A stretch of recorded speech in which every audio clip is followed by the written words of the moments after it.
I did a lot of thinking within that year. And I also was really stressed before beginning that year because you know what happens to someone when they equate their self-worth to achieving things and all of a sudden they have nothing to achieve? I was terrified of what would happen to me. I was terrified of what would happen to my self-worth. She's back from the dead, you guys. Welcome back to another episode of Shit Talk. It has been quite a freaking while. If you are listening to this episode on Spotify, I suggest that you head on over to my YouTube channel that I just started, and I'm going to be filming episodes there. So if you're more of a visual listener, then head on over there and catch me or watch me doing this week's episode. So I did a lot of thinking on my time off. I sat in my thoughts a lot. And my mind was working overtime. Whenever I take a hiatus like this, it's usually because one of two things are happening. One, I'm either so insanely depressed that I have no motivation to do anything and my creativity is just completely blocked, or I have made it my mission to put my life back together. And I guess you can assume that it could have been both, but I have to admit that it was more so the latter. I came to a point a couple months ago where I felt like my life was just stagnant and I wasn't doing anything with my life that was considered productive. And so I realized, Paula, it's time to get real. It's time to reapply to school, find a job, or to find something that on paper looks like you're being productive. Before I get into exactly what happened, let me just rewind back to when I got sick. That's how literally all of my episodes are, when I got sick. Because this is all just a reflection moment, okay? It's all a process, and every single moment from getting diagnosed to being sick has taught me so much and has woken me up in more ways than one. So I say that a lot, but it's with proper meaning. As I was saying, before I got sick, I was attending college. I was working 2 part-time jobs while doing like freelance video creation on the side. So altogether it was a full-time job, equating to full-time hours. And I was doing the absolute most so that at the end of the day, I could get into bed and say to myself, good job, Paula, we were productive today. Now I have been that way since I was little, since I can remember, since I first started school. If I didn't see a 90 or higher on my test page, and if I didn't get all my homework done by the end of the day, I wasn't able to rest. I wasn't able to sleep. I literally would not give myself a break until the task was done and until I felt proud of myself for it. Having said that, I had a little voice in my head growing up around the age of 9, that's when I first noticed the voice, that said, fuck it. I don't want to go to school. I don't want to go to college and I don't want to go to university. I'm not going to school. But I was raised in a household with 2 other siblings and 2 parents that all had plans or did at one point attend university. And so I knew that not going to school was not an option for me. And I knew that even if they were okay with it, I would still feel like a failure because I wasn't following the rest of them. In elementary school, I was for sure going to be an English teacher or a writer or a journalist or something that would take me down a university career path because I thought that that was what was going to make me successful. I was wrong. And then high school came around and I took my first computer technology course in grade 11 and I instantly fell in love. And I thought, if this is an elective in school, this probably means that I can do something similar in college or in university. And after doing my heavy research, I was right. There were programs for what I was doing exactly that had all the programs and courses that I liked. And I was excited. I was thrilled, actually. I was like, this is my way of making school fun. This is my way of making school exciting again. And so I found the program of my dreams. But the only problem was that it was about an hour away from home. And realistically, commuting takes up a lot of time and a lot of energy. This was before I got sick and I was even still contemplating this. And so my parents said to me, you know, you can go to that university, but you'll have to commute. And I didn't want to do that. I said, no chance. I'm not going unless I live on residence. And I was expecting my parents to pay for it. But they've always been against residence. They didn't have the money for it. They said that if I'm going to do it, I'm going to have to find a way to pay for it. So that dream quickly died away, and I had to get real and, choose the more practical choice, the wiser choice, which was to stay home, to go to the community college near my house, which my dad works at, meaning that I would get tuition for free. Now, I was still attending a very similar program, but as I was a part of it, I began to realize that I wasn't being challenged at all, and I quite frankly wasn't learning anything, because I'm mostly self-taught, and I took courses in high school and stuff like that, and most of these people in my program were beginners, and so I was often either way too ahead of the game that I was bored, or just sitting around and not learning a thing. Thankfully, or I guess unfortunately, it could really be either or, I got sick in March of 2020. Which meant that my first semester quickly came to an end, and I was forced to take a year off. At first, I said to myself, I'm taking a year off, and I'll be back next year. That was the plan. And I said to my mom and to my family, I said, yep, don't worry, taking a year off, and I'll be back next year. I did a lot of thinking within that year, and I also was really stressed before beginning that year, because you know what happens to someone when they equate their self-worth to achieving things and all of a sudden they have nothing to achieve? I was terrified of what would happen to me. I was terrified of what would happen to my self-worth. I remember having conversations with my therapist and telling her, I don't think I'm going to be productive this year at all. And I worry about that because Paula, without being productive, isn't Paula. And immediately my therapist stopped me in my tracks and she was like, what do you mean by productive? What is your definition of productive? And I guess I had to think about that one for a second, I thought really long and hard about it, but I was just immediately the images were flashing through my mind of seeing straight A's on my report card, of acing that exam, of getting the job, landing the internship, my version of productivity instantly came back to academic validation. And immediately I knew that something was wrong, because I had gone years of my life thinking that if I did well in school and if I got the job, I was successful and I was productive, and at the end of the day, that's what helped me sleep at night.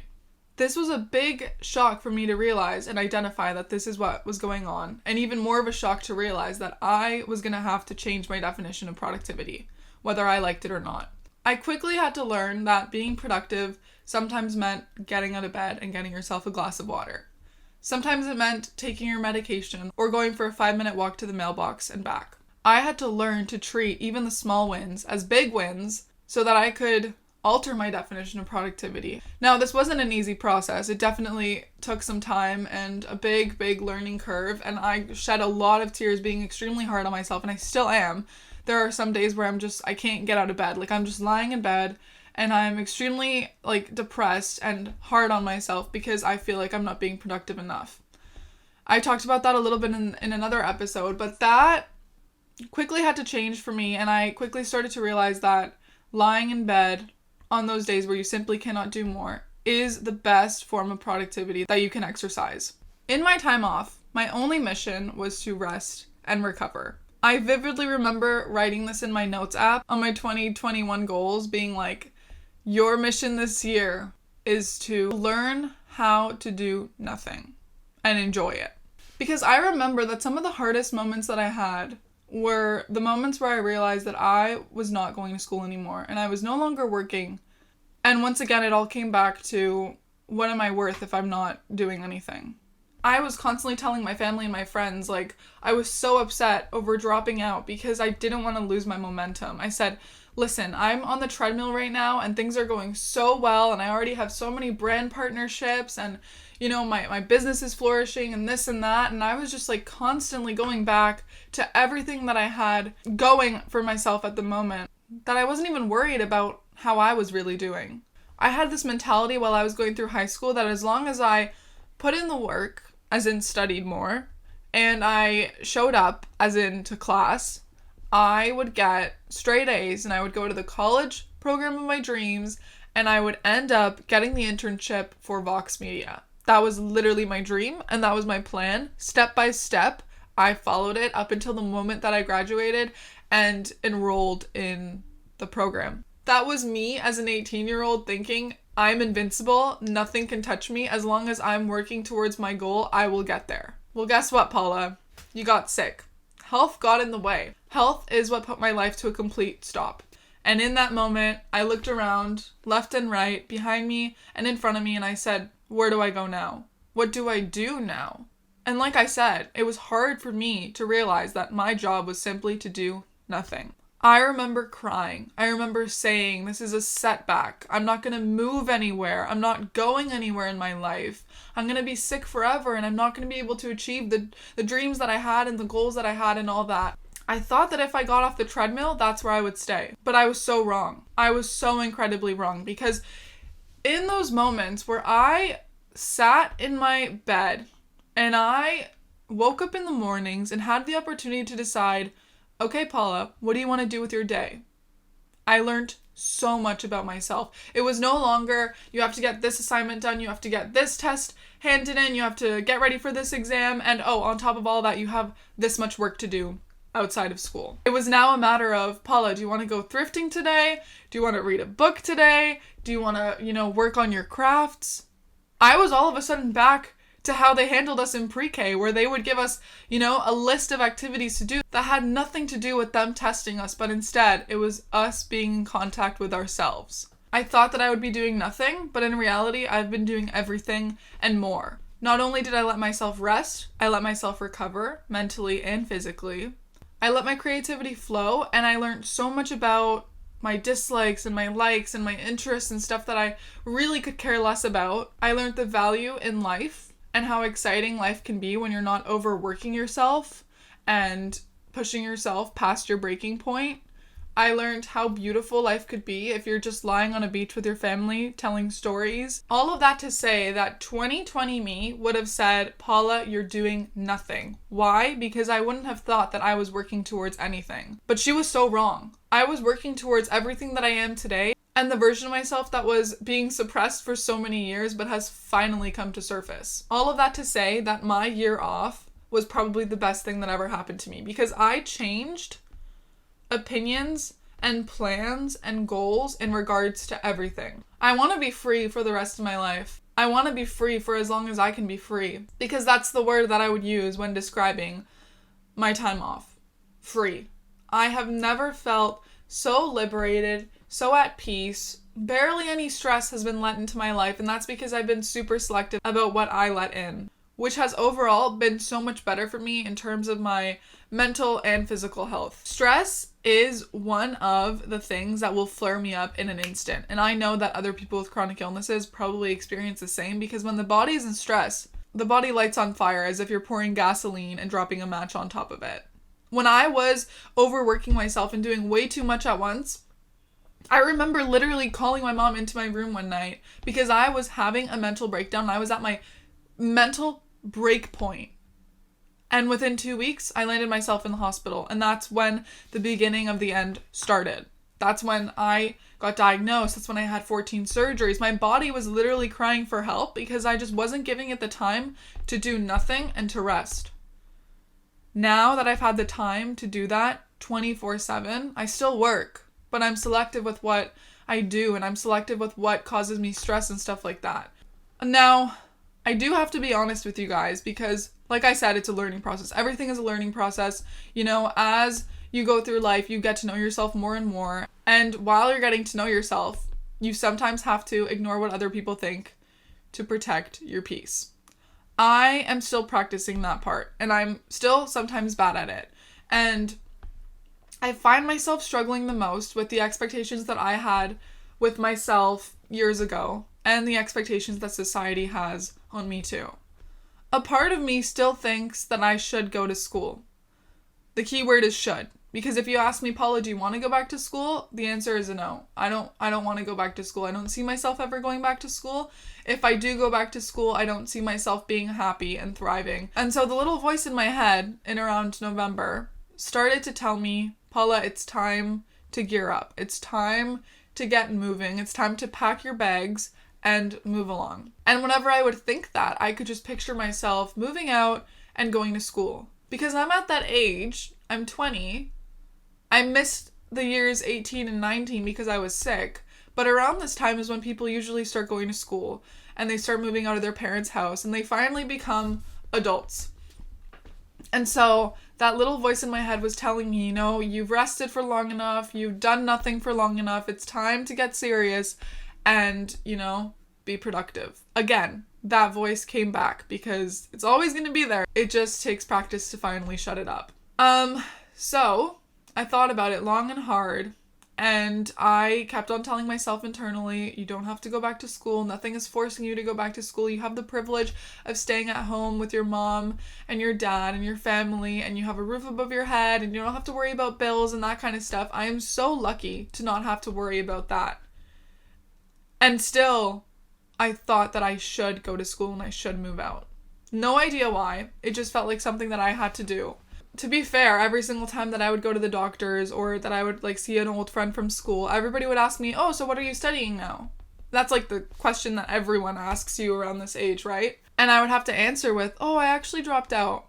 And sometimes I could actually feel the energy shift. So that definitely played a part in how I was feeling in regards to school. And I finally got to the point where somebody asked me in the supermarket one day, and the next day I came home, I opened up my laptop and I had the Ontario University application thing right in front of me.